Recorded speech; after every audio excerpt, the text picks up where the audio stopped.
오늘 우리에게 주시는 하나님 말씀은 야고보서 1장 1절에서 11절 말씀입니다. 다 함께 일어나셔서 하나님의 말씀을 경청하겠습니다.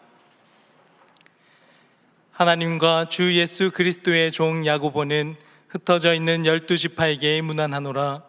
내 형제들아, 너희가 여러 가지 시험을 당하거든 온전히 기쁘게 여기라.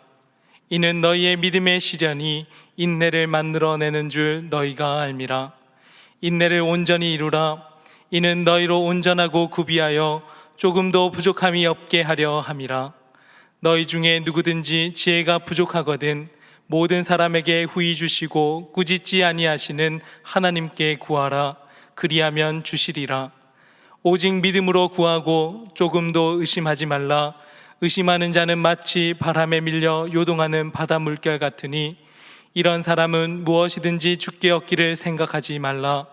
두 마음을 품어 모든 일에 정함이 없는 자로다. 낮은 형제는 자기의 높음을 자랑하고 부한 자는 자기의 낮아짐을 자랑할지니 이는 그가 풀의 꽃과 같이 지나감이라. 해가 돋고 뜨거운 바람이 불어 풀을 말리면 꽃이 떨어져 그 모양의 아름다움이 없어지나니 부한 자도 그 행하는 일에 이와 같이 쇠잔하리라.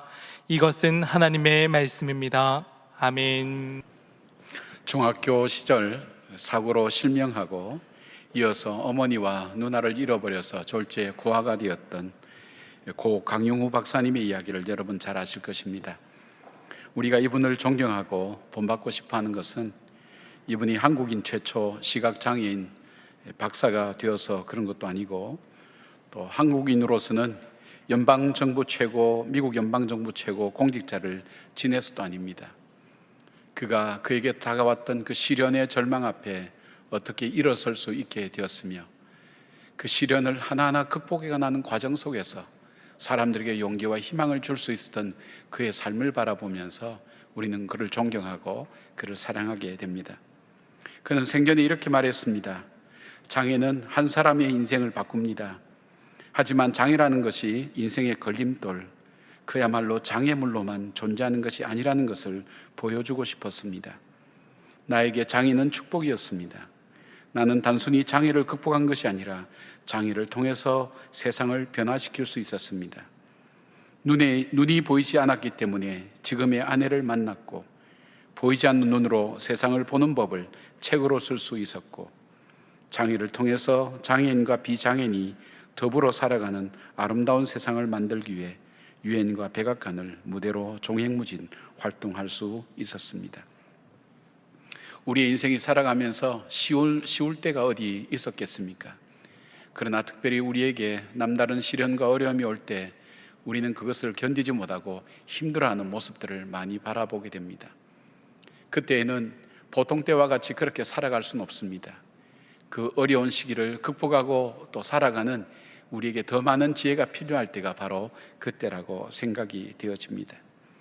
오늘 예수님의 동생인 야고보는 흩어진 12지파, 그러니까 흩어진 디아스포라 그 사람들에게 편지를 쓰고 있습니다. 그분들은 외적인 것은 교회의 박해와 더불어서 내적으로는 신앙의 문제와 교회의 죄의 문제 때문에 시달리고 시련을 겪고 있는 그 교인들에게 이렇게 권면합니다. 시련과 위기와 어려움 속에 있을 때에는 남다른 지혜가 필요하다고, 그 지혜를 구하라고 그렇게 권면하고 있습니다. 어려움 중에 있는 자기가 정말 사랑하는 그분들에게 마음을 다하여서 진심으로 자신의 삶의 여정을 통해서 지켜왔던, 이겨왔던, 경험했던 그 경험을 바탕으로 그렇게 권면합니다. 어려울 때는 특별한 지혜가 필요하다고, 그 지혜를 구하시라고 그렇게 말씀하면서 오늘 이 본문의 내용들을 이어가고 있습니다. 자, 사도 야고보가 말씀했던 시련과 어려움을 이기는 지혜는 어떤 지혜일까요? 어쩌면 우리 가운데 우리 전체가 당하는 어려움도 어려움이지만 개인적으로 많은 시련과 어려움 중에 있는 분들이 있을 겁니다. 이 어려움 중에 우리가 이 어려움을 이겨내면서도 이 어려움이 단순히 문제를 극복하는 그것에서 그치지 않고 우리를 더 성숙하게 만들 수 있는 그 삶의 지혜라는 것이 무엇일까요? 오늘 야고보 사도가 얘기하는 첫 번째 시련과 어려움을 이겨내는 지혜는 자신의 정체성을 분명히 아는 지혜입니다. 사람은 어려움을 당하고 나면 자신이 누구인지를 쉽게 잊어버리고 문제에 따라서 이리 휘둘리고 저리 휘둘리면서 자신을 잃어버리고 찾지 못할 때가 많습니다. 야고보 사도는 말씀드린 것처럼 어려울 때일수록 자신이 누구인지를 아는 지혜가 필요하다고 말씀하고 있습니다. 1절에 하나님과 주 예수 그리스도의 종 야고보는 흩어져 있는 12지파에게 문안하노라라고 말씀합니다. 여기서 야고보는 자기를 소개할 때 하나님과 주 예수 그리스도의 종 야고보라고 소개하고 있습니다. 야고보서는 총 108구절로 되어 있습니다. 그 중에 절반 이상인 60여 절이 명령형으로 되어져 있습니다. 명령은 사람들에게 꼭 전하고 싶은 것, 꼭 지켜야 될 그런 내용들을 명령이라는 그 표현을 통해서 전하고 있습니다. 명령이 잘 먹혀들기 위해서는 높은 계급의 사람이나 아니면 권위를 가진 사람이 이야기할 때 훨씬 더 영향력이 있습니다. 그런데 야고보는 자기의 모든 영향력을 줄 수 있는 것보다도 자기는 그리스도의 종이라고 자기를 소개하고 있습니다. 사실 야고보는 예수님과 친형제 사이죠. 그리고 부활한 예수님이 찾아오셔서 부활한 주님을 만난 사람입니다. 더 나아가 초대교회 지도자로 유대 전통에도 밝은 실력자요 권위자였고, 그리고 전생에 의하면 야고보의 별명이 낙타무릎이라고 불려지면서 그는 기도의 사람이고 구제와 그리고 봉사에 전도에 힘썼던 사람으로 순교한 그런 사람이었습니다. 야고보가 흩어져 있는 교인들에게 자신의 더 영향력을 나타내고 증가하는 것으로 권위를 더하기 위해서 자기의 모든 것을 사용한 것보다 그가 가장 즐겨 사용했던, 그리고 소중하게 사용했던 그 표현이 바로 자기는 그리스도의 종이라는 그 표현이었습니다. 여기 종이라는 헬라어 들로스라고 하는 이 표현은 나는 주인의 소유입니다라는 그 표현입니다. 나의 자유도 없고 나의 소유도 없이 주인을 위해서만 살아야 되는 존재라는 것을 스스로 인정하는 것이 둘로스라고 하는 종입니다. 쉽게 말하면 나는 예수님을 위하여 죽기도 하고 살기도 하는 그런 사람입니다 하는 그 고백입니다. 그리고 그에게서는 또 나는 하나님의 소유입니다. 그리고 나는 내 주인을 위하여 살아야 될 삶의 사명이 있는 사람입니다 하는 그 고백과도 마찬가지입니다. 여기에 주 예수 그리스도라고 그렇게 표현한 그 내용 속에는 예수 그리스도야말로 이 천지의 창조자요, 이 역사를 섭리하신 분이고, 그리고 그분이 죄와 허물로 죽은 나를 바로 그 죄 가운데서 구속하여 주시고 하나님의 자녀 삼아 주시고 우리의 참 영원한 소망을 주신 바로 그 주님이 나의 주인이요, 그리고 나는 그의 종이라는 그 사실들을 바로 그 사람들한테 먼저 전하고 있습니다. 근데 그 표현이 그겁니다. 내가 믿는 그 주님이, 그 예수님께서 이렇게 말씀하셨다는 것입니다. 요한복음 16장 33절에 이것을 너희에게 이르면 너희로 내 안에서 평안을 누리게 하려 함이라. 세상에서는 너희가 환난을 당하나 담대하라, 내가 세상을 이겼노라. 자, 자신이 믿는 그 주님이 예수님을 믿을 때 환난을 면제해 준다고 약속하지 않았습니다. 또한 시험과 고통이 예수님을 믿을 때 피해갈 것이라고도 말씀하지 않았습니다. 오히려 이렇게 말씀합니다. 너희가 세상에서 환난을 당하지만 그 시험을 이겨내라고 얘기합니다. 담대하라고 얘기합니다. 그 담대할 만큼 이길 능력과 힘을 우리 주님께서 함께 주신다는 약속입니다. 이 세상에서 환난 가운데서 승리하신 주님께서 우리와 동행해 주시겠다는 것입니다. 주님 안에서 참된 평안을 누리게 해 주시겠다는 것입니다. 사도행전 14장 22절에 보면 제자들의 마음을 굳게 하여 이 믿음에 머물러 있으라 권하고, 또 우리가 하나님 나라에 들어가려면 많은 환난을 겪어야 할 것이라 하고 그렇게 권면합니다. 바울과 바나바가 전도여행을 갔다 오면서 그가 겪었던 심각한 어려움들, 또 고난 중에 있는 많은 그리스도인들을 바라보면서 권면했던 말씀입니다. 이 고난과 어려움이 있지만 그러나 그럼에도 불구하고 그 믿음 안에 머물러 있으라고 그렇게 부탁합니다. 그리고 이 믿음 안에 머물러 있을 때 하나님께서 우리에게 참된 소망으로 인도해 주시고 평강으로 인도해 주실 거라는 약속을 하고 있는 것을 보게 됩니다. 우리가 환난 당할 때에 마음을 굳게 하여 우리가 믿는 믿음을 더욱더 강건하게 붙들고 믿음이 흔들리지 않도록 권고하고 있습니다. 우리에게 시련과 어려움이 올 때 이것을 극복하는 지혜 중에 가장 처음으로 생각할 수 있는 것은 야고보 사도처럼 내가 누구인가를 살펴보는 것입니다. 그리고 내가 믿는 하나님은 어떤 분인가, 그리고 그 하나님은 나에게 해주신 것이 어떤 것인지를 곰곰이 다시 한번 생각해 보는 것입니다. 내가 믿는 하나님, 그 하나님은 천지를 창조하신 분, 그리고 이 역사를 주관하시는 분, 그리고 그분은 나를 고아와 갑옷처럼 버려두지 않겠다고 약속하셨고 세상 끝날까지 함께 하시겠다고 약속하신 그분이 나를 자기의 자녀로 여기고 있다고, 그리고 그분이 우리에게 주신 영원한 희망을 주시고 그 소망을 붙들고 오늘 살아가는 것이 바로 나의 모습이라는 것을 한번 살펴볼 수 있기를 바랍니다. 그 주님이 누구인지를 바라보며 나 자신이 누구인지를 다시 생각해 볼 때 우리 속에 정말 붙들어야 될 소망이 무엇인지, 우리가 무엇을 의지하고 살아야 될지 지혜로움이 우리 가운데 찾아오게 되어 있습니다. 사랑하는 주님, 그 주님께서 여러분에게 시련과 어려움의 때에 담대하고 환난을 이길 능력과 힘을 주시기를 주님의 이름으로 축복합니다.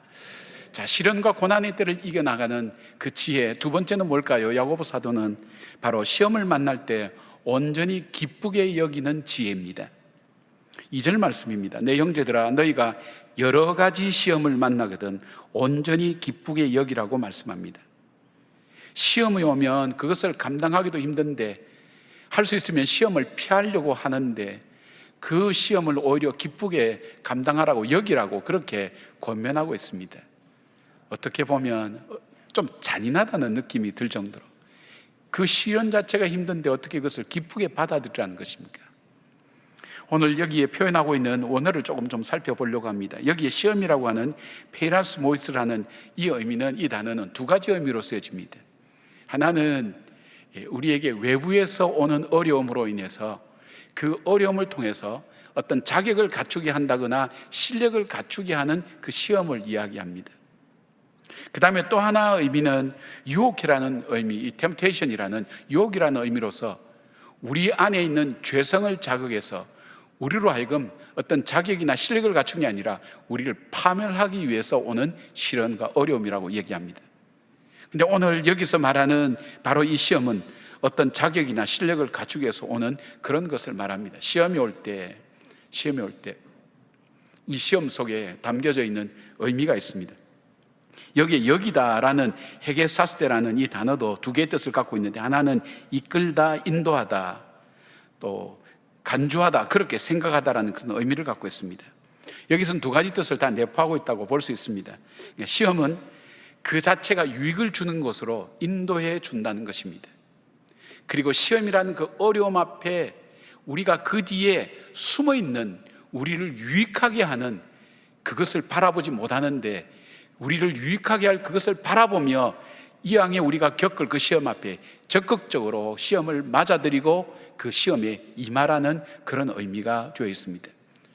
여러분이 요즘 고3 아이들 너무 고생하는데 그 고생하는 수험생들 보면서 우리 부모님들 뭐라고 얘기합니까? 야, 시험은 얼마나 힘드니, 얼마나 어려우니, 그러니까 시험 치지 마.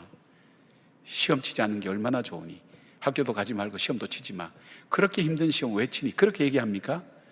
그런 부모님 없을 겁니다. 애야, 시험 잘 쳐야지. 공부 열심히 해서 시험에 꼭 통과해야지. 왜 그렇죠?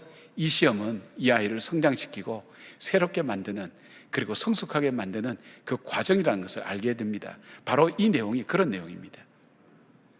바로 이 야고보는 우리가 이 시험을 만날 때 믿음의 이 시련은 우리를 통해서 시련과 어려움이란 모양으로 나타나지만, 그러나 그것을 믿음으로 견뎌내고 이겨낼 때에 그 과정을 통해서 우리가 미쳐보지 못하는 하나님이 예비하신 축복이 있는데, 그 축복이 무엇인가 하면 우리의 삶 속에 더 강하고 든든한 믿음을 주심과 동시에 우리를 성숙하게 하면서 우리가 붙들어야 될 참 소망이 무엇인지를 보게 한다는 것입니다.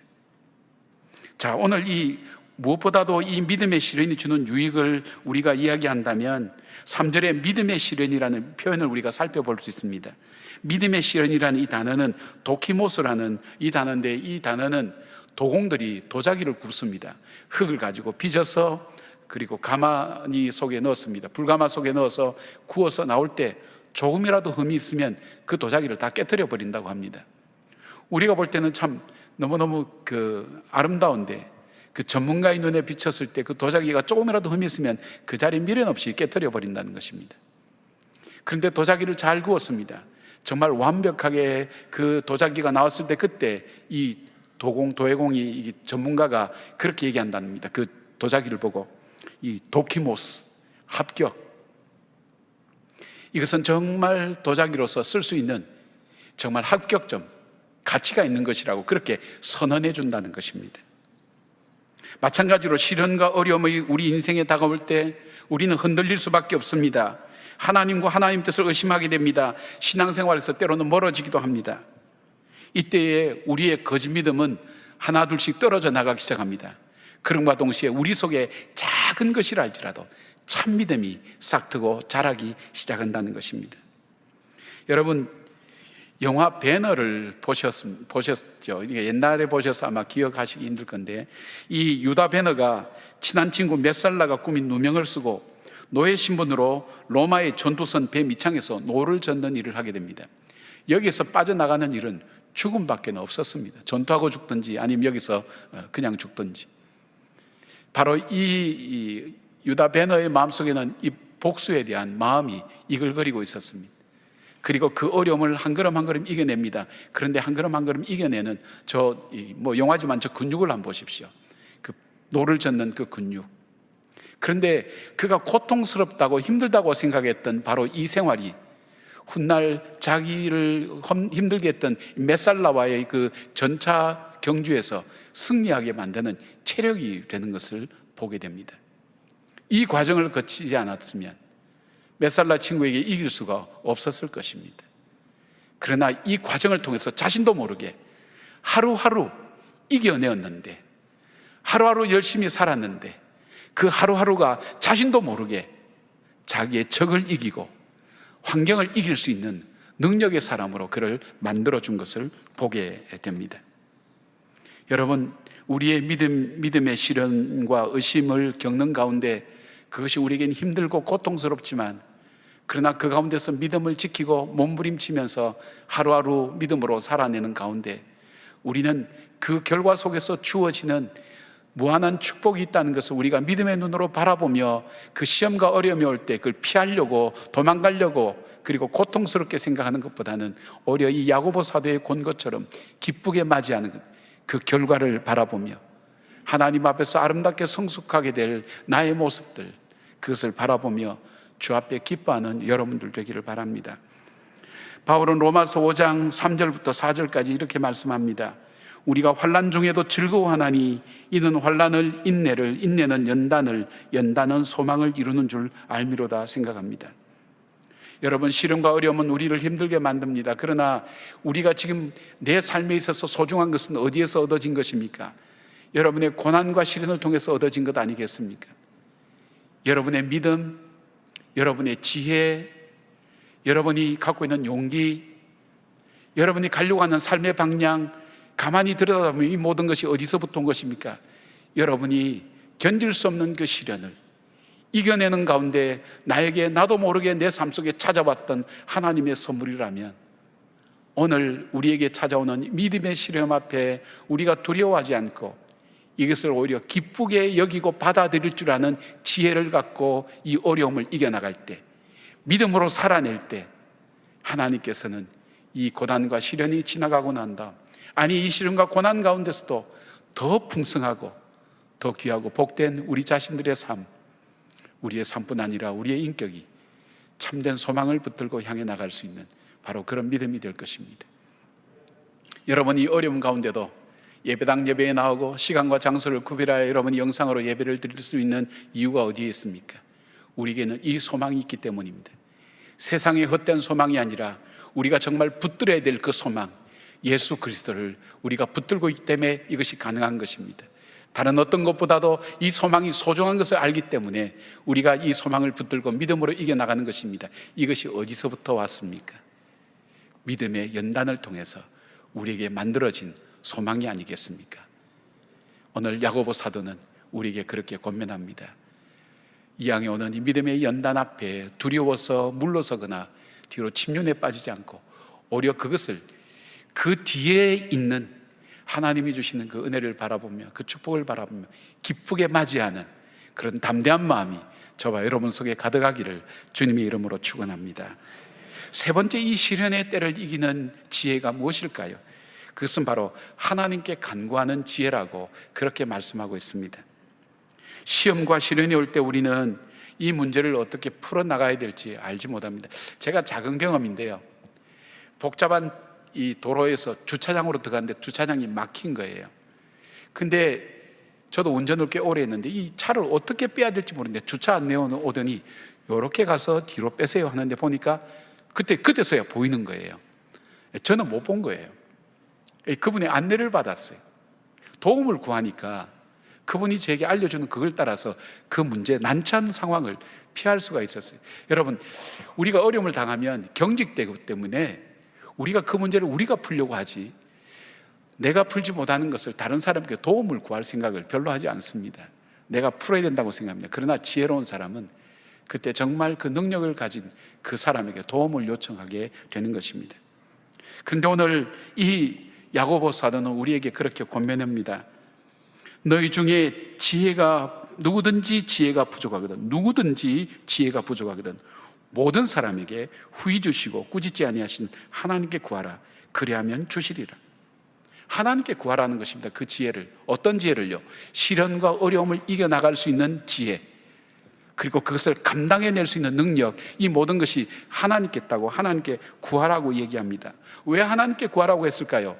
이것은 야고보 사도의 자기의 경험을 바탕으로 그렇게 간구할지도 모릅니다. 그러기에 그는 기도의 삶으로 일평생 살아갔는지도 모릅니다. 고린도전서 2장 14절에 이런 말씀이 있습니다. 육에 속한 사람은 하나님의 성령의 일을 받지 아니하나니 그것들이 그에게는 어리석게 보이며 또 그는 그것들을 알 수도 없나니 그러한 일은 영적으로야 분별함이니라. 그렇게 되어 있습니다. 하나님이 모든 것의 주관자시고 창조주라고 우리는 그렇게 믿습니다. 그렇다면 우리에게 당하는 시련을 자기 아들까지 주신 그 하나님께서 우리에게 일어난 일을 모르실 리가 있겠습니까? 우리가 우리 자녀들에게 일어나는 일에 대해서 얼마나 민감하게 우리가 관심을 갖고 있습니까? 마찬가지로 하나님도 알고 계신다는 것입니다. 그럼에도 불구하고 하나님께서 허용하실 때에는 하나님의 뜻이 있을 겁니다. 그 뜻을 우리의 머리로, 우리의 지혜로 어떻게 알 수 있습니까? 육신의 생각을 가진 사람은 이걸 전혀 알지 못합니다. 그러나 성령의 영으로 도움을 받을 때 우리는 하나님의 뜻을 발견합니다. 이 시련이 어떻게 해서 온 것인지, 그리고 어떤 것인지, 때로는 우리가 알지 못한다 할지라도 이 시련을 어떻게 해야 극복할지 하는 지혜가 바로 하나님께로부터 온다는 것입니다. 그 능력이 하나님께로부터 온다는 것입니다. 여러분, 야고보는 예수님이 자기 형입니다. 그런데도 불구하고 그는 예수님이 미친 사람인 줄 알았습니다. 그 형제들과 함께 예수님이 이 전도하러 다닐 때 그 예수님을 집으로 데리고 가려고 갔던 그 형제입니다. 같은 집에서 같이 있었음에도 불구하고 예수님이 자신의 구세주와 주님 되신 걸 몰랐습니다. 천지의 주제이신지도 몰랐습니다.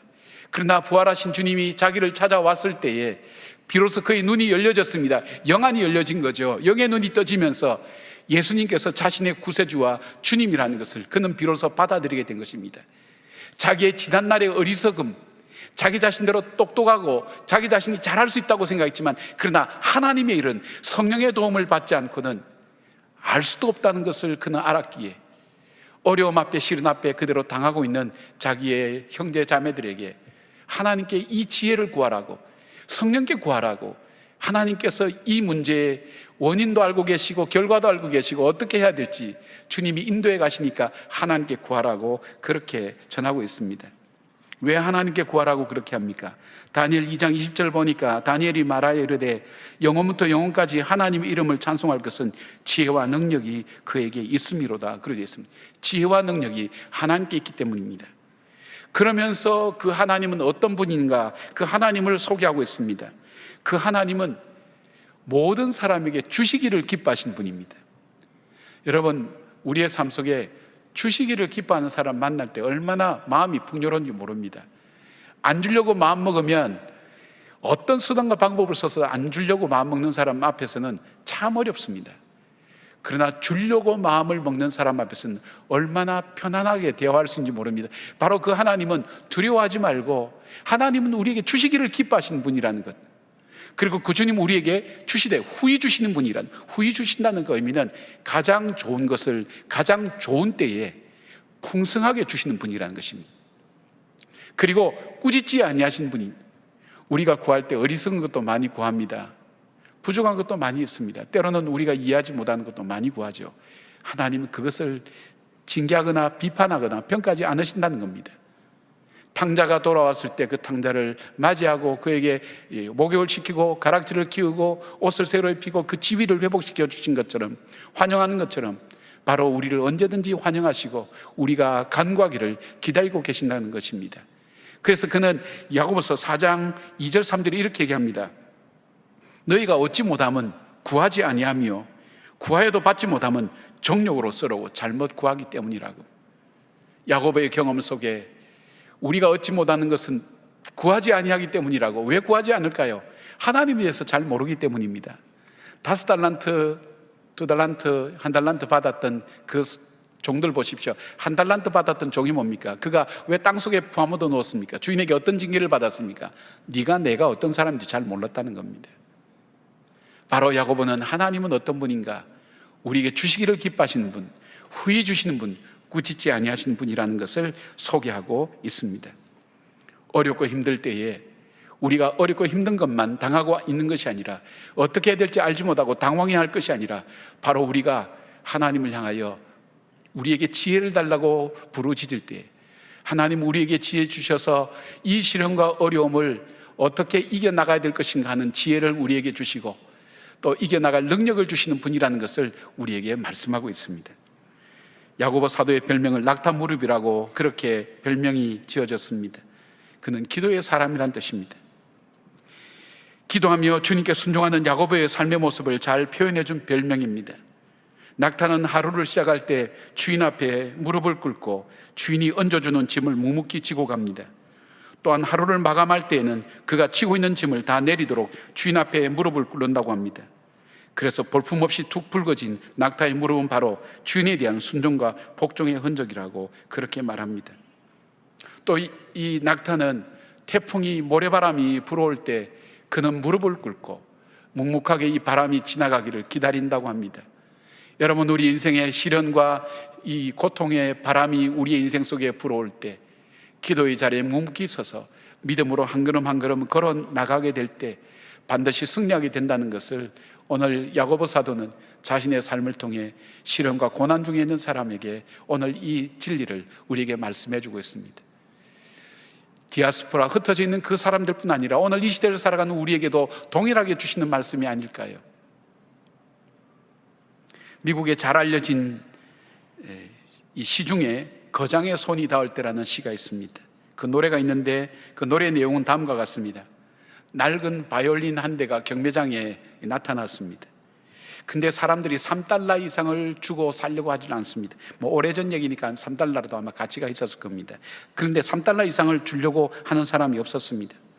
그런데 한 노인이 나타나더니 그 낡은 바이올린에 먼지를 털고 손수건을 꺼내서 구석구석 닦으면서 이렇게 얘기합니다. 사랑하는 아들아, 잘 있었는가?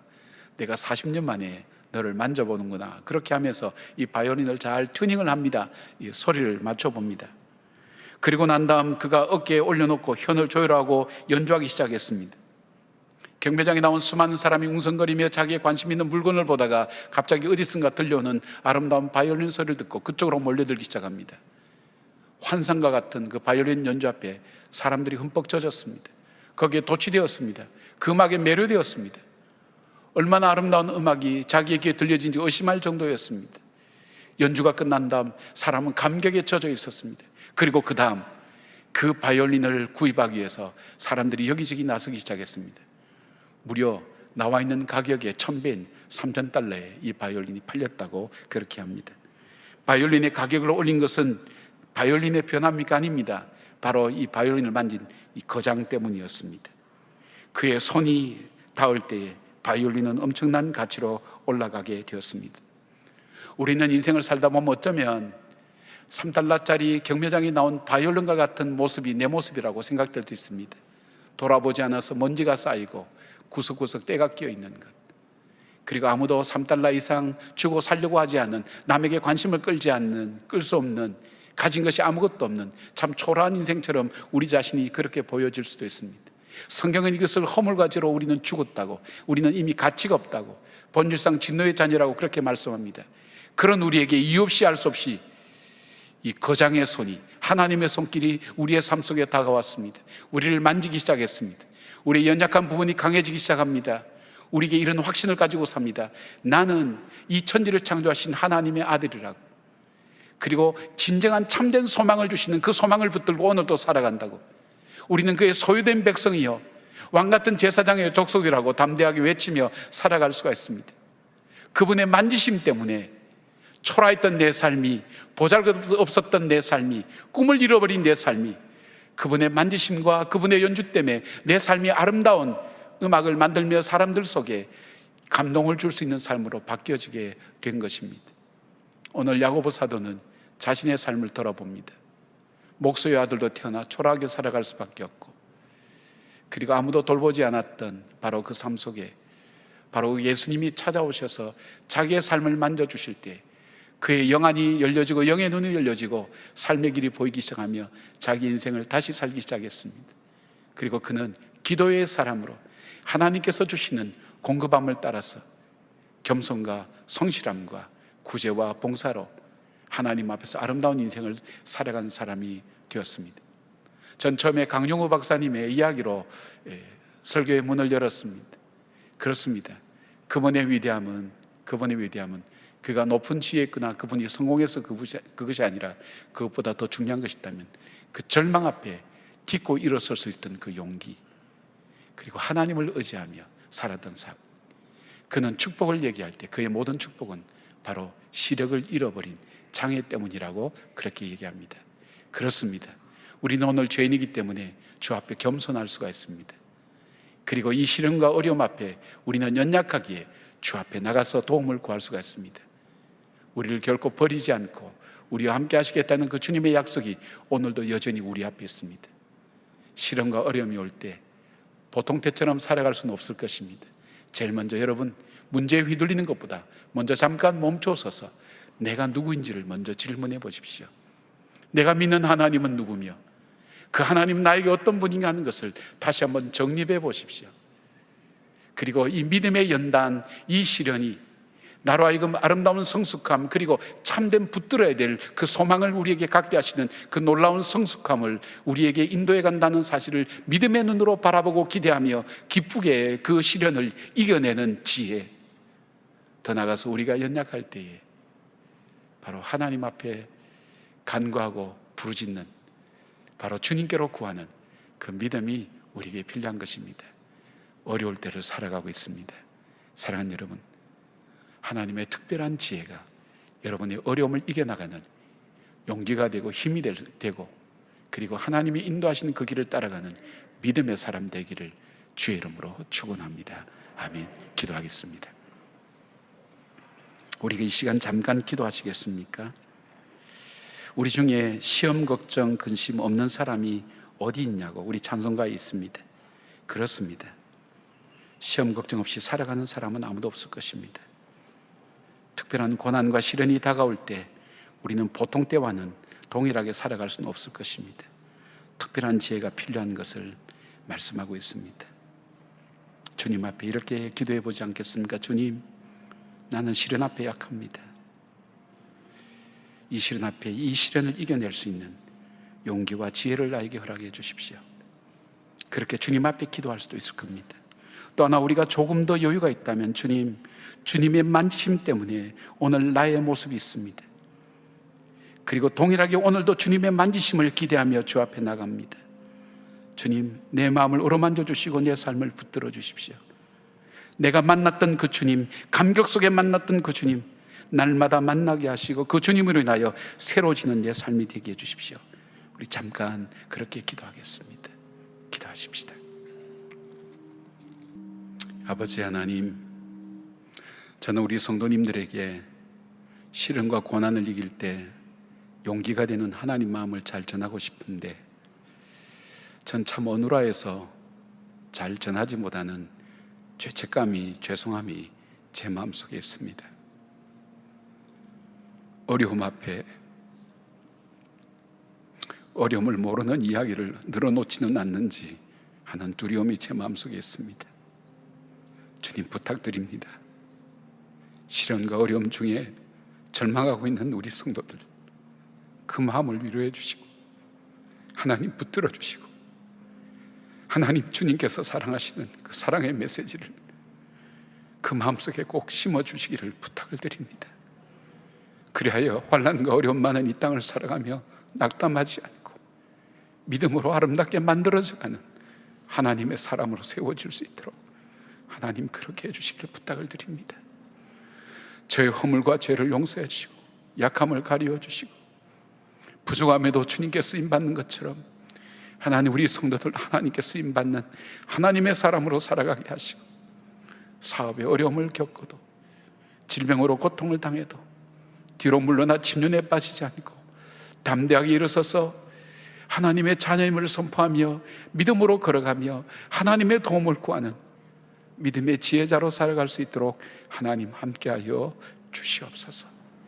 예수님의 이름으로 기도드립니다. 아멘.